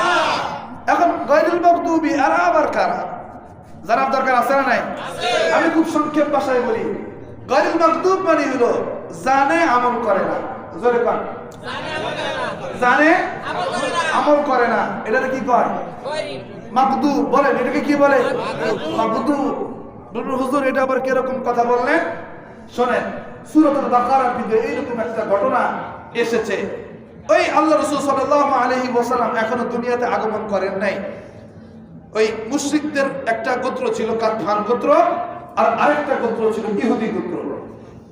এখন এই মুশরিকদের এই গোত্রের কাছে কাতফান গোত্র, এই কাতফান গোত্রের কাছে ইহুদি গোত্র যুদ্ধে নামলেই এরা চরম পিটানি খায়, চরম পিটানি খায়। এখন ইহুদিরা বলতেছে, আমরা আমাদের কিতাবের ভিতরে পড়েছি, কি পড়েছি? যে একজন নবী আগমন করবেন, যেই নবী এসে এই এই মুশরিকদেরকে এমন পিটান পিটাবে, তো ওই সময় আমরা এই ইহুদিরা ওই নবীর সাথে হাতে হাত মিলিয়ে ওই কাতফান মুশরিক তোমাদেরকে আমরা পিটাবো। খেয়াল করেন, এই কথাটা বলছে কারা? ইহুদিরা। যারা বলেন কারা? ইহুদিরা। মজা লাগবে একটু বুঝে। বলছে কারা? ইহুদিরা। তো নবী যে আগমন করবে এই কথাটুকু ইহুদিদের কিতাব তাওরাতের ভিতরে লেখা ছিল। তারা যখন মাইর করত মুশরিকদের সাথে, হিন্দুদের সাথে, তো মাইর করলে আর মাইর খেত মুশরিকদের, চরম মাইর খেত। তো মাইর খেলেই বলতো আগামীতে আমাদের কিতাবে আছে একজন নবী আসবে, যে নবীর নাম হবে আহমদ। তো ওই নবী আসলে ওই নবীর হাতে মুশরিক তোমরা তো মাইর খাবা, ওই সময় আমরাও ওই নবীর সাথে হাতে হাত মিলিয়ে আমরা তোমাদেরকে পিটাবো। নিজেদেরকে নিজেরা সান্ত্বনা দিতেন, নিজেদেরকে নিজেরা কি দিতেন? সান্ত্বনা দিতেন। এক। দ্বিতীয় নাম্বার আল্লাহ বলেন ইহুদিরা ওই নবীকে চিনত। কিরকম চিনত? কেমন চিনত? আল্লাহ কোরআনে বলেন ইয়ারিফুনাহু কামা ইয়ারিফুনা আবনাআহুম, ইয়ারিফুনাহু কামা ইয়ারিফুনা আবনাআহুম। তারা নবীকে চিনত। কেমন চিনত? নিজের সন্তানকে যেমন চিনত। বলেন আল্লাহু আকবার। যেমন নিজের সন্তানকে চিনত। আচ্ছা, এটা তো বলতে তো পারতো নিজের যেমন নিজের বউকে চিনত, এটা তো বলতে পারতো। এটা না বলে নিজের সন্তানকে চিনত, এই কথাটা কেন বললো? এই কথাটা বলার একটা অন্যতম কারণ হলো, দোস্ত যদি আজকে প্রশ্ন করি, বলেন তো আপনার পিঠ, নিজের পিঠ নিজে কয়জনে দেখছেন? কথা কন, বলতে পারবেন? নিজের পিঠ নিজে কিন্তু কেউ দেখেন নাই। কিন্তু যদি জিজ্ঞেস করা হয় দেখছেন কোনদিন পিঠ উল্টে? দেখার সুযোগ হয়েছে? তা বলতে তো পারবেন না আপনার পিঠের কোন জায়গায় কি কতটুকু দাগ আছে, এটা বলার কি নাই? সুযোগ নাই। যদি ক্যামেরায় দেখায় তাহলে বলতে পারবেন, কিন্তু ক্যামেরা দেখা ছাড়া নিজের চোখে আপনি বলবেন এটা বলার কি নাই? ন্যূনতম সুযোগ নাই। কিন্তু আপনি আপনার আব্বাকে, আপনার আম্মাকে আপনি জিজ্ঞেস করেন যে আব্বা আম্মা বলেন তো আমার শরীরে জন্মগত দাগ কোথায় আছে? আপনি বলতে না পারলেও আপনার আব্বা আম্মা বলতে পারবে। কথা কাটি। আপনি যদি আল্লাহ না করুন কোন রোড অ্যাক্সিডেন্ট করে আপনি ইন্তেকাল করেছেন, দুনিয়া থেকে আপনি চলে গেছেন, আপনি মারা গেছে, আপনার চেহারা পুরো বিভৎস হয়ে গেছে, আপনাকে দেখে আপনার ওয়াইফ নাও চিনতে পারে, কিন্তু ওই হাত পা বডি আপনার মা যদি দেখে আপনার তার এই সোনামণিকে চিনতে মা কিন্তু ভুল করবে না। সে কিন্তু বলতে পারবে আরে আমার সন্তান, আমার কলিজার টুকরা এই পর্যন্ত বড় হয়েছে, তাতে কি হয়েছে? ছোট্ট সময় এই হাত আমি ধোয়াইছি, আমি তেল মারছি, এই হাতের আঙ্গুল আমি টানতাম, আমি বড় করতাম, আবার আমি খেলতাম, আবার কখনো পাশার উপর থাকুর দিয়ে উপুর করে ঘুম পাড়াইয়া দিতাম। আল্লাহ যাদের এইরকম মা বাবা দুনিয়ার থেকে চলে গেছে, আল্লাহ তুমি তাদেরকে জান্নাতুল ফিরদাউসের মেহমান হিসেবে কবুল করো। আর কেউ চিনো কার না চিনো, বাপ মা কিন্তু ঠিক চিনবে। দোস্ত ভালো করে বোঝেন। এবার আল্লাহ বলেন ইহুদিরা কিরকম ছিল? ইয়ারিফুনাহু কামা ইয়ারিফুনা আবনাআহুম। ইহুদিরা যেমন তাদের সন্তানদেরকে চিনতে যেমন ভুল করবে না, যেমনটা চিনত নবীকে দেখা মাত্রই ইহুদিরা অকপটে আমার রাসূলকে চিনে ফেলেছে। বলেন আল্লাহু আকবার। কিন্তু ব্যাপার কি জানেন? রাসূলকে চিনছে ঠিক, এখন দায়িত্ব কি? রাসূলকে মানা না, রাসূলের হাতে হাত রেখে ইসলাম ধর্ম গ্রহণ করে না, কিন্তু সেটা করে নাই। এবার আল্লাহ পাক আয়াত নাযিল করে বললেন, আলাম্মা জাআহুম কিতাবুম মিন ইনদিল্লাহি ওয়া কানু মিন ক্বাবলু ইস্তাফতিহুনা আলাল্লাযীনা কাফারু ফালাম্মা জাআহুম মা আরাফু কাফারু বিহি। ও ইহুদিরা, যখন তোমরা যুদ্ধ করতা মুশরিকদের সাথে, যখন পিটানি খাইতা, তখন তোমরা কি বলতা মনে আসেনি? তখন তো বলতা একজন নবী আগমন করবে, তাদের হাতে তোদের পরাজয় হবে, আমরা ওই নবীর সাথে হাতে হাত মিলাবো। কিন্তু যখন নবী আসলেন, কেন তোরা নবীকে অস্বীকার করলি? কারণ কি? কি কারণ? কি উত্তর? উত্তর নাই। কি উত্তর নেই জানেন? আমি ছোট্ট একটা উদাহরণ দিয়ে আমি আপনাদেরকে বুঝাই দিই, আপনারা বুঝবেন। যখন আওয়ামী লীগ ক্ষমতায় ছিল, আসলে আমি তো কোনো দলের নাম লই না, তারপরে বলে দেই, যখন ফ্যাসিস্ট ক্ষমতায় ছিল, কি ছিল বলেন? তখন যদি আমরা বলতাম এ বাংলাদেশে আলেম ওলামাদের শাসন চাই, কোরআনের শাসন চাই, তখন কিন্তু মানুষ এক বাক্যে মুখ ফুলে বলতো, হ্যাঁ আমরা এই দেশে কোরআনের শাসন চাই। কথাটা ঠিক কিনা? কিন্তু যখন ফ্যাসিস্টকে একেবারে দলমত নির্বিশেষে পিটে যখন এই দেশ থেকে যখন তাড়াইছে, ইংরেজ যেভাবে তাড়াইছে ওইভাবে যখন তাড়াইছে, এরপর এই দেশের মানুষই কিন্তু যারা এক সময় আলেম ওলামাদের ক্ষমতাটা চাইতো, এরাই কিন্তু এখন দিন শেষে আলেম ওলামাদের ক্ষমতার বিরুদ্ধে চলে গেছে। কি ভুল করেছি? কেন? তার ইহুদিদেরও সেম ব্যাপারটা এরকম ছিল। ব্যাপারটা কি? ব্যাপারটা হলো যে এখন যদি নবীকে মানতে যাই, তার আমাদের যে দামত আর ক্ষমতার যে আধিপত্য, এটা আর দেখাইতে পারবো না। তখন এই নবী হবে নেতা, নবী যেটা বলবে সেটাই করতে হবে। এই জন্য এখন নবীকে চিনেও কি করতেছে না, মানতেছে না। এবার আল্লাহ পাক বললেন নবীকে, নবী আপনি এবার ইহুদিদের কাছে যাবেন, গিয়ে বলবেন, ও ইহুদিরা, তোমরা আমারে মানবা না, ঠিক আছে, যাও একটা কাজ করো, আমিনু বিমা আনজালাল্লাহ, আল্লাহ যেটা নাজিল করছে কোরআন, এই কোরআনটা একটু মানো, তাহলেই তো হয়। খেয়াল করেন এবার ইহুদিরা কি উত্তর দেয়, নুমিনু বিমা উনজিলা আলাইনা ওয়া ইয়াকফুরুনা বিমা ওয়ারাআ, আমাদের কাছে যেটা নাজিল হয়েছে আমরা ওইটাই মানবো, মানে আমাদের তাওরাতটাই আমরা মানবো। এদের এই তাওরাত বাদে যত কিতাব আছে আমরা আর কোন কিতাবকে মানবো না।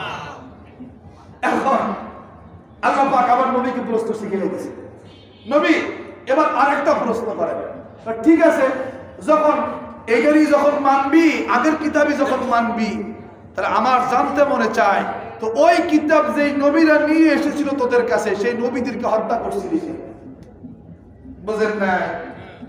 আগের কিতাবই যেহেতু মানবি, তো ওই কিতাব নিয়ে যে সকল নবীর আগমন করেছিলেন, ওই নবীদেরকে হত্যা করেছিলি কেন?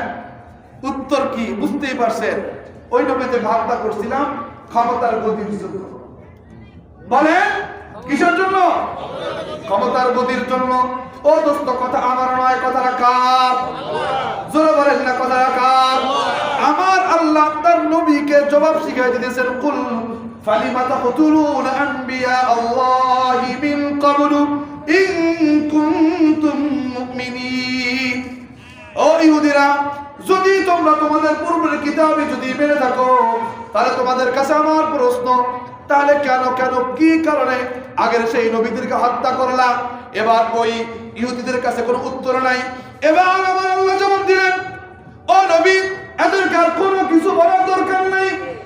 তারা তাওরাতে আপনার পরিচয় দিয়েছি, সুতরাং তারা আপনার পরিচয় সম্পর্কে জানে।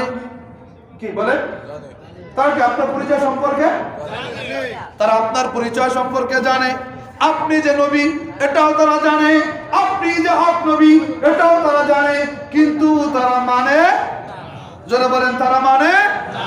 এই জন্য ও নবী, আমি এবার আপনাকে জানাই দেই, ফালানাতুল্লাহি আলাল কাফিরিন। ও নবী শুনে রাখেন, এই ইহুদি জাতি কিয়ামত পর্যন্ত এদের উপর আমি আল্লাহর গজব দিয়ে দিলাম। তাহলে এবার ক্লিয়ার, আপনি এই ইহুদিরা জানতো কিন্তু নবীকে মানে নাই, তাই এরা কি এখন নিয়ামত প্রাপ্ত ব্যক্তি না গজবগ্রস্ত ব্যক্তি? তাহলে মাসলা ক্লিয়ার হয়ে গেল। গজবগ্রস্ত হওয়ার জন্য সর্বপ্রথম শর্ত একটাই, জানি, জোরে কোন জানি। এবার আসেন দোস্ত, ভালো করে বোঝেন, আমি জানি সুদ খাওয়া হারাম, যাই না আমি মানি না, বলেন আমি কি? জোরে কর না, মাগদুব। বলেন কি? মাগদুব। আমি জানি ঘুষ খাওয়া হারাম, কিন্তু আমি মানি না। বলেন কি? মাগদুব। মনে থাকবে তো? গজবগ্রস্ত। বলেন কি? আমি গজবগ্রস্ত। আমি জানি পর্দা করা ফরজ, কিন্তু আমি করি না। বলেন আমি কি? গজবগ্রস্ত। ও দোস্ত, এটাও ভালো করে বুঝেন, যালিকাল কিতাব লা রাইবা ফি, তুই থেকে নিয়ে শুরু করে মিনাল জিন্নাতি ওয়ান নাস পর্যন্ত কোরআনের প্রত্যেকটা আয়াত সত্য, এতে ন্যূনতম কোনো সন্দেহ নাই, কিন্তু তারপর আমি মানি না। বলেন কি? গজবগ্রস্ত। বলেন কি?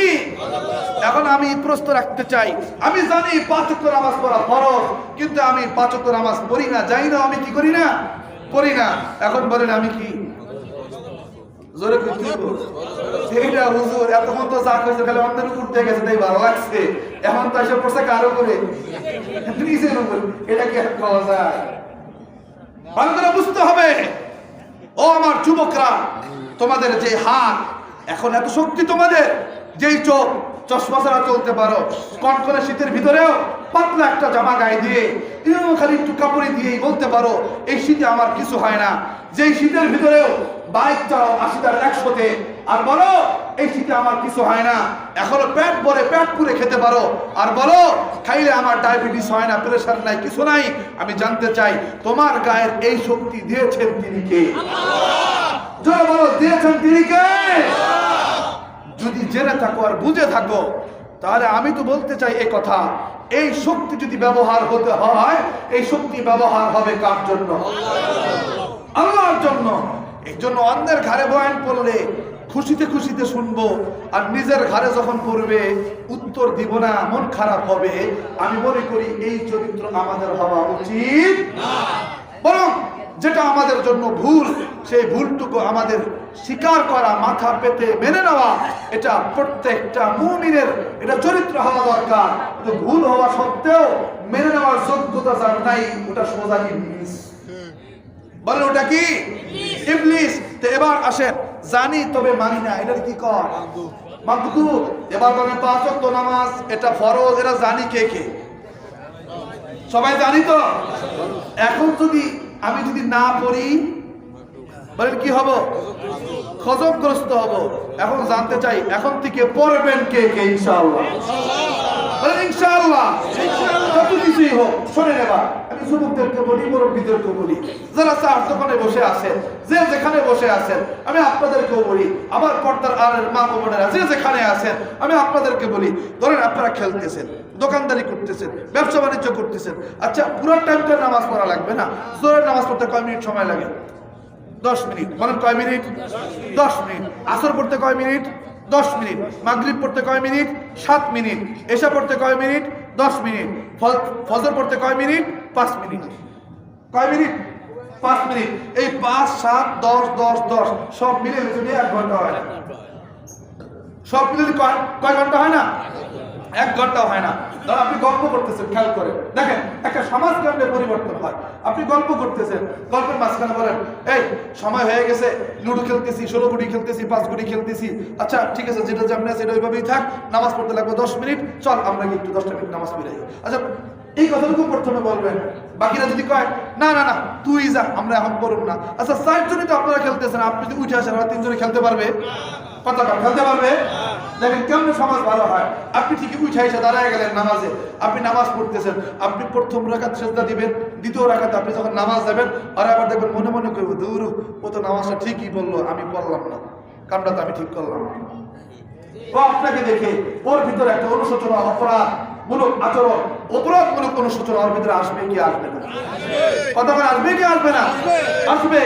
আপনি একদিন নামাজ পড়লেন এভাবে খেলার ময়দানে, খেলার থেকে উঠে গিয়া দ্বিতীয় দিন আপনি সেম আবারও আপনি দ্বিতীয় অক্টের বেলায় এই চল নামাজটা পড়ি। আচ্ছা তোরা পড়বি না, ঠিক আছে তোরা পড়িস তোকে মতো করে, আমি গিয়ে পড়ে আসি। বাধ্য করবেন না, কারণ আল্লাহ ওকে বিবেক দিছে কি দেয়নি? দিছে। আপনি উঠে গিয়া আপনি একটু আলহামদুলিল্লাহ খুব দ্রুত নামাজটা আপনি পড়ে আসলেন। ওরা কি বলবে? আসলে তো ও তো আসলে লোকটা ভালো, ও 16 গুটি খেলে, 5 গুটি খেলে, যাই খেলে না কেন, ক্রিকেট খেলে, ফুটবল খেলে, কিন্তু নামাজের সময়টা হইলেই ও সব কিছু বিরতি দিয়া 5 মিনিটের জন্য, 7 মিনিটের জন্য ও আর রবের কাছে ও সেজদা দিয়ে আসে। তখন যারা আপনাকে দেখবে একদিন না একদিন আপনি ওদের চোখের মধ্যমণি হবে। কথা বলেন?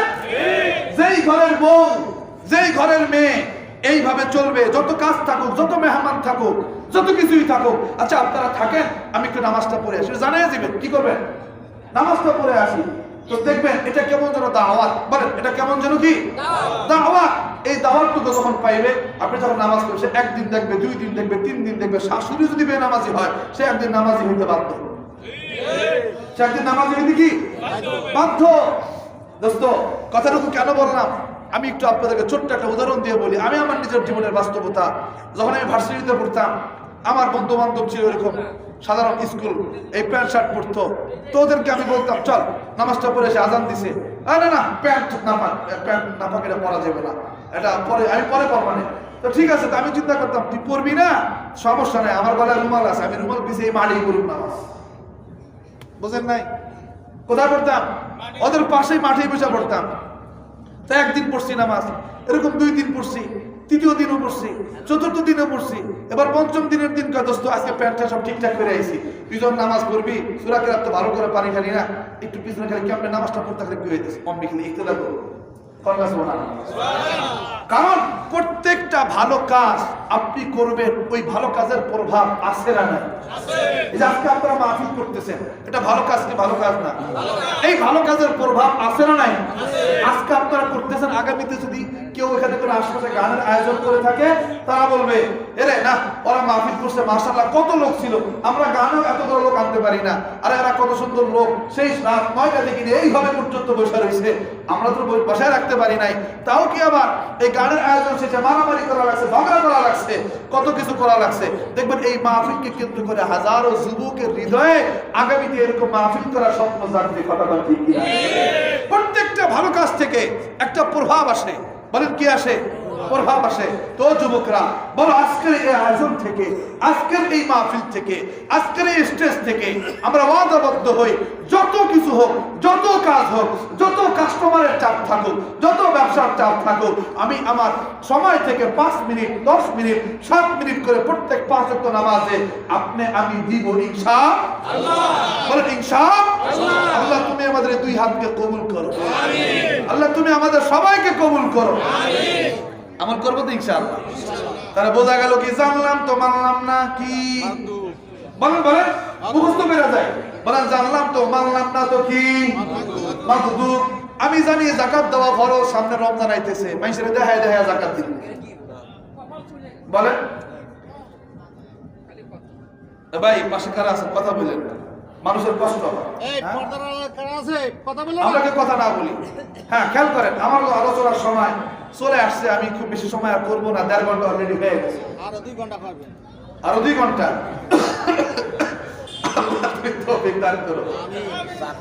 না না, কারণ যা বলছি দেওয়া লাগবে না, কারণ সব যদি আবার মাহফিলে দিয়ে যায় সমস্যা আছে তো।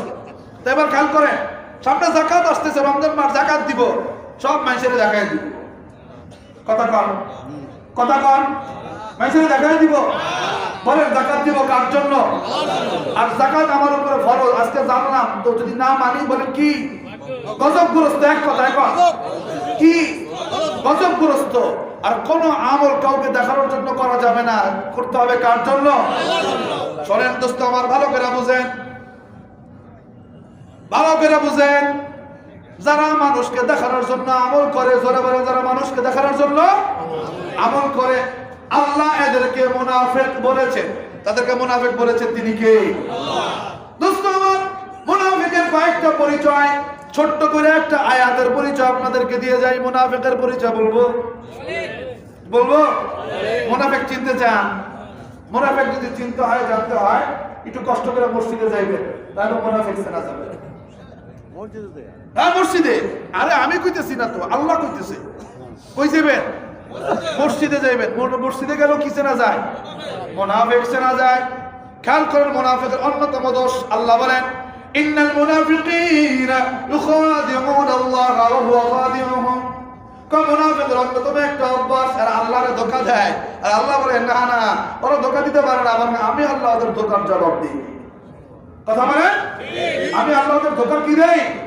জবাব দেই আল্লাহ বলে ইন্নাল মুনাফিকিনা ইউখাদিউনা আল্লাহ ওয়া হুয়া খাদিউহুম কোন মুনাফিকের অন্যতম একটা স্বভাব আল্লাহকে ধোঁকা দেয় আল্লাহ বলেন না না আমি আল্লাহকে ধোঁকা দিতে পারি না বরং আমি আল্লাহ ওদের ধোঁকার জবাব দেই এবার দ্বিতীয় নাম্বার আল্লাহ বলেন ওয়াইদা কামু ইলা সলাতি কামু কুসালা কোন মুনাফিকের দ্বিতীয় নাম্বার একটা স্বভাব হলো এরা যখন নামাজে দাঁড়ায় তো দেখবে এদের নামাজের ভিতরে অলসতা বলেন কি হুজুর এটা আবার কেমনে বুঝুম কত দেখবেন নামাজের ভিতরে দাঁড়াইছে ঠ্যাং একটা বরিশাল আর একটা মর্নিং শিখ কতক্ষণ আছে না নাই গুরুত্ব নাই আল্লাহ বলছে নামাজের দুইটা পা সোজা করে রাখেন আপনি দুইটা পা রাখছেন দুই দিকে ফিরাইয়া তো এটা নামাজের প্রতি আপনার ভিতরে অলসতা না আল্লাহ বলেন ওয়াইদা কামু ইলা সলাতি কামু কুসালা যখন নামাজে দাঁড়ায়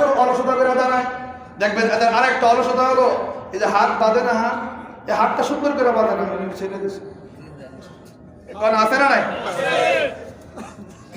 এমন দেখবেন নামাজ যখন দাঁড়ায় মনে হয় যেন কি এই যে চোখ দুটো মনে হচ্ছে সেজন্য ডিউটিতে দাঁড়াইছে খারাই রয়েছে তো রয়েছে ক্যাম্পে থেকে আরেকবার ক্যাম্পে থেকে ভাবটা এরকম মসজিদে জিলাপি কোন দিক দিয়ে যায় টাকা কে করবি বেশি নাই এটা হিসাব রাখো মসজিদে কে কি করে সে নামাজে দাঁড়ায় থাকা সত্ত্বেও এই রুকুতে গিয়ে ওইদিকে তাকায় শেষ দিয়ে কেউ তল দিয়ে তাকায় আর খাড়ায় নেবে আছে নয় কথা আমার নয় কথাটা বলেছেন তিনি কে ওয়াইদা কামু ইলা সলাতি কামু কুসালা যখন নামাজে দাঁড়ায় বড় অলসতা বলেন কি অলসতা ঠিক মতো দাঁড়ায় না ঠিক মতো হাত বাঁধে না রুকুতে গিয়েও মনে হয় যেন কি কাকের মতো ঠোকর দিছে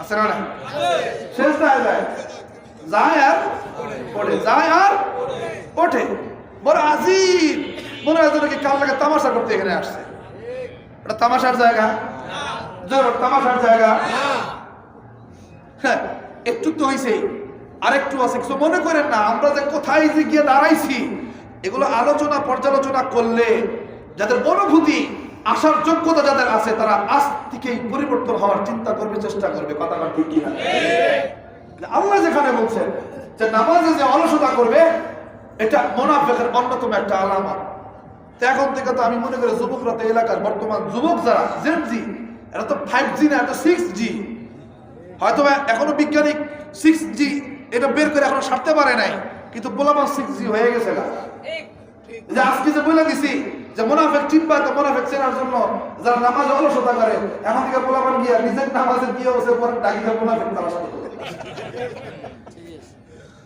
কেউ মুনাফিক তালাশ করবো হুজুরতে কইছে নামাজে যারা অলসতা ঠ্যাং দিলে একটা বরিশাল একটা ঠিক এটা ঘেরা ঘেরা আছে ইয়ে খুঁজবো আর কাঠটা এদিকে আছে কাঠটা ওইদিকে আছে কে তাকায় আল্লাহ হেফাজত করে বলেন আমিন বলেন আমরা দাঁড়াইছি কার সামনে বলে দাঁড়িয়েছে কার সামনে আল্লাহর সামনে আমরা দাঁড়াইছি সুতরাং ওখানে যেমন তেমন করে দাঁড়ানো যেমন তেমন করে হাত বাঁধা চোখটাকে যেমন তেমন করে রাখা এটা কোনোভাবেই যায় না দোস্ত আমার নামাজের ভিতরে অলসতার আর একটা অন্যতম নমুনা যদি জিজ্ঞেস করে সূরা ফাতিহাটা পড়েন খোদার কসম করে বলবো 80% মানুষ আমরা যারা আছি সূরা ফাতিহাটা আমাদের সহি শুদ্ধ নাই কথা বলেন সহি শুদ্ধ নাই সূরা ফাতিহাটা সহি শুদ্ধ করতে হবে আর যদি জিজ্ঞেস করে সূরা ফাতিহাটা কর হুজুর পারি তো কই পারে হ্যাঁ পারি তো হুজুর বলেন দেখবেন সে বলবো আলহামদুলিল্লাহি রাব্বিল আলামিন আর রহমানির রহিম মালিক ইয়াউমিদ্দিন কেন অনেক রাজনৈতিক ব্যক্তিকে দেখতো এক হারা হুজুরকে পাশে বয়ান দেয় ভাব ধরে আলহামদুলিল্লাহ আসসালামু আলাইকুম ওয়া রাহমাতুল্লাহি ওয়া বারাকাতুহু কথা কাম সালাম দাও শুদ্ধ করে এবারে বিসমিল্লাহির রহমানির রহিম আলহামদুলিল্লাহি রাব্বিল আলামিন আজকে এই মাহফিল থেকে শিখে দিবেন এই আলহামদুলিল্লাহি রাব্বিল আলামিনের উচ্চারণ যারা করে এই আয়াতের উপরে যদি কেউ বিশ্বাস রাখে ওটার ঈমানও থাকবে না ঈমান চলে যাবে তোমরা কেন হুজুর আমার সাথে একটু বলেন আলহামদু যারা বলেন আলহামদু বলেন আলহামদু এটা উচ্চারণ কি এখান থেকে না এখান থেকে এখান থেকে তাহলে কি বলবেন? আলহামদু বলবেন না আলহামদু? ভালো করে কর না আলহামদু। দেখেন আলহামদু অর্থ হলো সকল প্রশংসা, জোরে বলেন কার? আর আপনি আলহামদু বলেন নাই, বলছেন আলহামদু।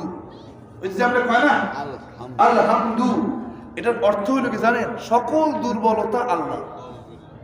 কনা নাউজুবিল্লাহ। খালি একটু উচ্চারণের ব্যবধান, আলহামদু আর আলহামদু। বুঝছেন তো কত ডেঞ্জারাস? আলহামদু আর কি আলহামদু। এখন বলেন কোনটা হবে? আরো জোরে মন থাকবে তো? আলহামদু। আরো জোরে আলহামদু। এরপরে আসেন লিল্লাহি রাব্বিল আলামিন। আলামিন। আরো জোরে আলামিন। না আলামিন, জোরে কোন আলামিন। এবার মিলান আলহামদুলিল্লাহি রাব্বিল আলামিন। আলামিন। এখন থেকে খালি আরম করবেন বাজারে গিয়ে, যতক্ষণ পর্যন্ত আইনের উচ্চারণ সহি না হবে। তুমি আর সারুন না তোরে আইন যাবি কোথায়? আজকে তোর সোজা করেই ছাড়বো। কারণ আলহামদু যদি দেখেন যে হা উচ্চারণ হয় না, খালি এমন করবেন তার উপর হা তোরে ছাড়বো না। বলে হা তোরে হা তোকে। এতদিন বুঝি নাই, আজকে বুঝছি। কারণ আলহামদুর জায়গায় যদি আলহামদু পড়ি তো তর্জমাটা আকাশ আর পাতাল। আকাশ আর, কারণ আলহামদু বললে বোঝায় সকল প্রশংসা, আর আলহামদু বললে বোঝায় সকল দুর্বলতা। বলেন সকল কি? আমার আল্লাহ দুর্বল গেল এটা। এরপরে রব্বিল আলামিন বলছেন না, আলামিন না বলে আপনি কি বললেন? আলামিন বললেন। কি বললেন? আলামিন। আলামিন অর্থ কি জানেন? যন্ত্রণা। বলেন না নাউজুবিল্লাহ। আলামিন অর্থ কি? যন্ত্রণা। তো যখন আপনি বলবেন রব্বিল আলামিন, তো অর্থ কি হবে? সকল যন্ত্রণার প্রতিপালক। বলেন নামাজ আসে না গেছে? আর আলামিন না বলে যদি বলেন রব্বিল আলামিন, তখন অর্থ হবে কি? জগৎবাসীর প্রতিপালক। ও দোস্ত এবার বোঝেন, যদি আপনার ভিতরে যদি এই সূরা ফাতিহার গুরুত্ব থাকতো, অলসতা যদি না থাকতো, খোদার কসম করে বলতে পারি আপনি যে কোনো মূল্যেই হোক আপনি সূরা ফাতিহা ঠিক করার জন্য ঘরে একটা মাস্টার রাখতেন। আপনার সিঙ্গাপুর যাওয়া লাগবে, সিঙ্গাপুরের ভাষা আপনার শেখা লাগবে, অস্ট্রেলিয়া যাওয়া লাগবে, তাই আপনার ইংলিশের উপরে IELTS করা লাগবে। আপনি বাংলা ঠিক মতো কথা বলতে পারেন না, কিন্তু ইংলিশ উচ্চারণ প্রনাউন্সিয়েশন আপনার ঠিকই সব ঠিক আছে। কিন্তু যেই জিনিসটা না হলে আপনি জান্নাতে যেতে পারবেন না, সেটা হলো নামাজ। বলেন সেটা কি? নামাজ। কারণ সালাতু মিফতাহুল জান্নাত, জান্নাতের চাবি। জোরে কোন কি? নামাজ। বলেন জান্নাতের চাবি কি? নামাজ। ওইখানে আপনার অলসতা, সূরা ফাতিহাও ঠিক করতে পারি নাই। ও দোস্ত বলেন এবার আপনার আমার চেয়ে বড় হতভাগা আর কেউ আছে? এখন যদি প্রশ্ন করেন ভাই মুনাফিক কেডা, উত্তর কি? না আমি। জোরে কর না কে? জোরে বলেন না মুনাফিক কে? আরো জোরে বলেন। আচ্ছা মুখস্থ করে না, নিজের নফসকে বলেন না। তাফালিং করো খালি বয়ান, অন্যের গাড়ি গেলে ভালো লাগে শুনতে, নিজের কাছে শোন, নিজেরটাও শোনো। যে কি মুনাফিকের পরিচয় শুনতে মন চায়, আরে ওই তো সেই তো ওটা মুনাফিক, খুব ভালো লাগছে। তো মুনাফিকের পরিচয় আমি বলি নাই, বলেছেন তিনি কে? ওয়াইদা কামু ইলা সলাতি কামু কুসালা। যখন নামাজে যায় বড় অলসতার সাথে নামাজে দাঁড়ায়।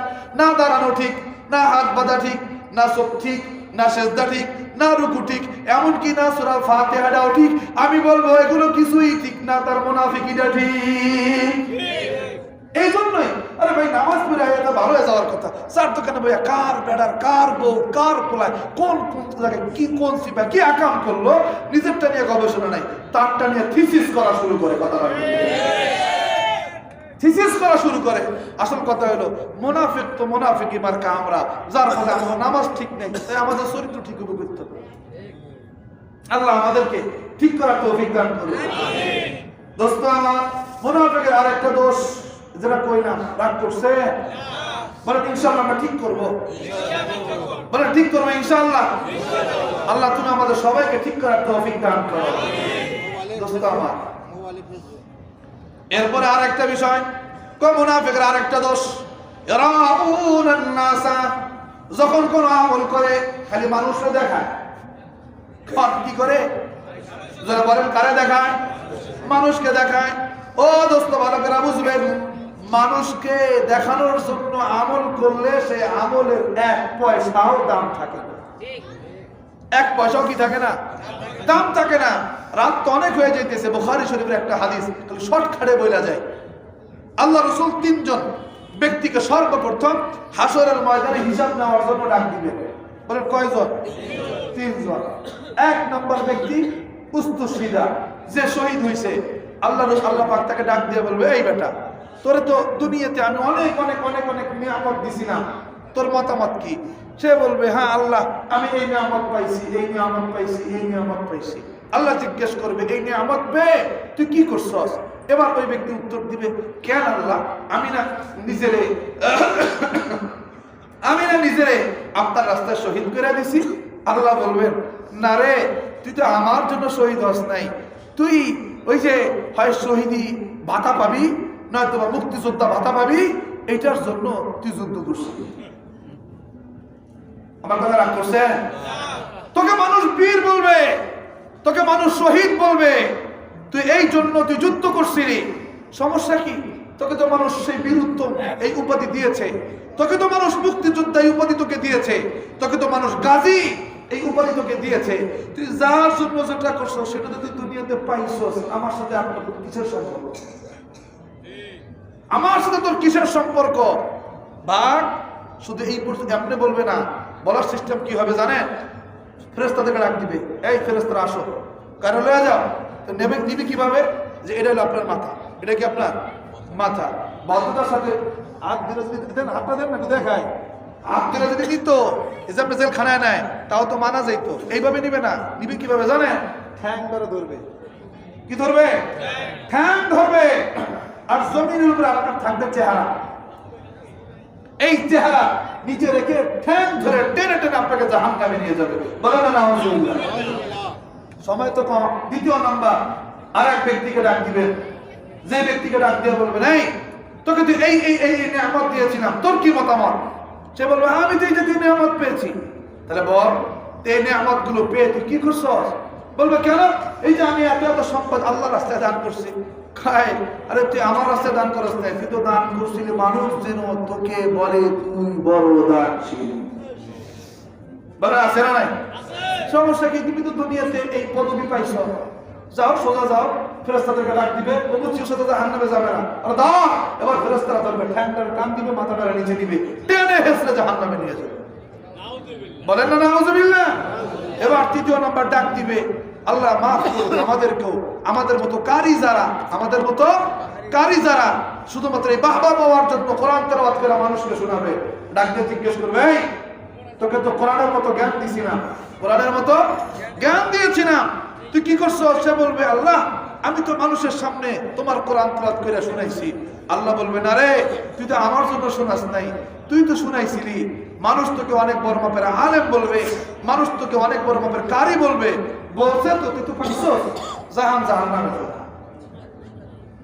দোস্ত আমার, তাহলে ভালো করে বুঝেন, যে আমলের ভিতরে আল্লাহ থাকবে না, যে আমলের ভিতরে জোরে বলেন কে থাকবে না, বরং যে আমলের ভিতরে লৌকিকতা থাকবে, যে আমলের ভিতরে মানুষ দেখানো থাকবে, দুনিয়ার মানুষ স্মরণ রাখতে হবে ওই আমলের দাম আমার আল্লাহর কাছে এক পয়সাও নেই। তাহলে এবার বলেন, মানুষকে দেখানো এটা কার অভ্যাস? মুনাফিকের অভ্যাস। জোরে বলেন কার অভ্যাস? মুনাফিকের অভ্যাস। তাহলে মুনাফিকের অভ্যাস এই আয়াতের ভিতরে কয়টা কইছি? তিনটা। জোরে বলেন কয়টা? তিনটা। এরা সর্বপ্রথম আল্লাহর কি দিতে চায়? ধোঁকা দিতে চায়। আর দুই নাম্বার, এরা নামাজের ভিতরে কি করতে চায়? অলসতা করতে চায়। আর তিন নাম্বার, এরা নামাজের ভিতরে এরা যত আমল করবে সব আমল এরা মানুষকে দেখানোর জন্য করে।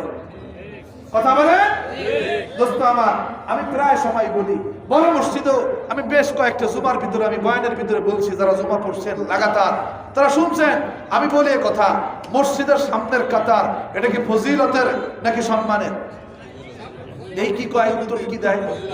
জোরে বলেন, ফজিলতের না সম্মানের? ফজিলতের। আচ্ছা, ফজিলতের যদি হয় তাহলে তো এই ফজিলত কি পরে আইসা এই সামনের কাতারে বসলে ফজিলত পাওয়া যাবে নাকি ওই আগে আসতে হবে? আগে আসতে হবে। এখন পরে আইসা যদি আপনি মানুষের ঘাট দেখতে যদি ফজিলত সামনের কাতারে খোঁজেন, আমি কি ফজিলত তো পাইবেন না, বরং কতগুলো মানুষের গালি আর বদ্ধ হবে। কথা বুঝতে পারি নাই? এখন আপনি সামনের কাতারে কেন আছেন? আপনি মনে করেন আমি একটু এলাকার সমান ধর্ম অর্থবিত্ত ব্যক্তি, আমি কেমনে পিছনে বসি, আপনার প্রেস্টিজ লাগছে, তাই আপনার প্রেস্টিজ এমন অবস্থা যে মানুষের ঘাট দেখে আপনাকে সামনে আসতে হচ্ছে। দোস্ত আমার, আমার কথায় কিছু মনে নিবেন না, বুখারী শরীফের বর্ণনা, আমার রাসূল বলেন, কালা ওয়ালান নাসু ইয়ালামুনা মা ফিল নিদাই ওয়াস সাফিল আউয়ালি, যদি দুনিয়ার মানুষ জানতো প্রথম কাতারে কি সওয়াব, বলেন প্রথম কাতারে যদি দুনিয়ার মানুষ জানতো আযানের ভিতরে কি সওয়াব, কয়টা জিনিস কইছে একসাথে? দুইটা। তা আপনি তো প্রথম কাতারে সওয়াব বুঝছেন, তাই পরে এসে লাভ দিয়ে সামনের কাতারে আয়, তাহলে প্রথম কাতারে সওয়াব বুঝছেন, তা আযানের সওয়াব তো বুঝেন নাই। তাহলে একদিনকে মঞ্জে সাহেব এখন মঞ্জে সাহেব ওই প্রথম কাতারে আইলে যেমন সওয়াব পাওয়া যায়, আযান দিলে তো সওয়াব আরো বেশি পাওয়া যায়।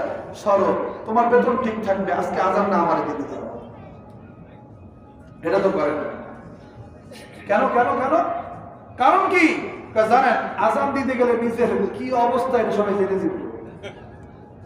বোঝেন নাই কথা? আযান দিতে গেলে কি হবে বলেন বলেন? এলাকার মানুষ সবাই কি